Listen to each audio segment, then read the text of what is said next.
జగన్మోహన్ రెడ్డి పాదయాత్ర ఎలా ఉండబోతుందో క్లారిటీ ఇచ్చేస్తున్నారండి. గంజాయి బ్యాచ్కు అండగా నిలిచినటువంటి జగన్ బ్యాచ్ జగన్ యాత్రంతా శవాలకి ఇలా గంజాయి బ్యాచ్లకి రౌడీ షీటర్లకి మద్దతు తెలుపుతూ పాదయాత్ర చేయడానికి సిద్ధమవుతూ ఉన్నట్టు తెలుస్తోంది. తెనాలిలో గంజాయి బ్యాచ్ని పరామర్శించడానికి వెళ్ళిన పేర్ని నాని, విడుదల రజని, లేళ్ల అప్పిరెడ్డిని అయితే అక్కడ ఉన్నటువంటి దళితులు తుక్కుగా కొట్టారండి. ఇవాళ మొత్తం హైలైట్ న్యూస్ ఇదే. అయితే జగన్మోహన్ రెడ్డి గారు వచ్చేసి వాళ్ళు గంజాయి బ్యాచ్ కాదు, చదువుకున్న వాళ్ళు, మంచి వాళ్ళు, శుద్ధ పూసలు అని చెప్పి కితాబిస్తున్నారు. తెనాలిలో పోలీసులు కొట్టింది గంజాయి బ్యాచ్ని కాదని, గంజాయి బ్యాచ్ని రౌడీ షీటర్లని అని చెప్పేసి మన హోంమంత్రి గారు స్టేట్మెంట్ ఇస్తూ ఉన్నారు. మొత్తానికి ఏది ఏమైనా జగన్ రెడ్డి బ్యాచ్ని తుక్కుగా కొట్టారండి. వీడియో చూడండి ఒకసారి.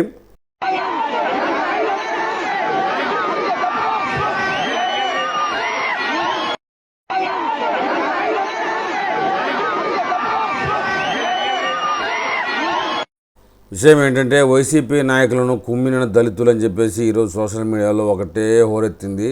తెనాలిలో గంజాయి, విడుదల రజని, లేళ్ల అప్పిరెడ్డి స్థానికంగా దళితులే దాడులు చేయడమే విచిత్రం అండి. అసాంఘిక శక్తులను సహకరించడం ఏంటని, వాళ్ళు చేసిన అరాచకాలు చాలా ఉన్నాయి, వాటికి మీరు సహకరిస్తారంటూ అరుస్తూ వారిపై దాడి చేసి కొట్టేశారు. వీడియో చూస్తే కొట్టినట్లుగా అనిపిస్తుంది.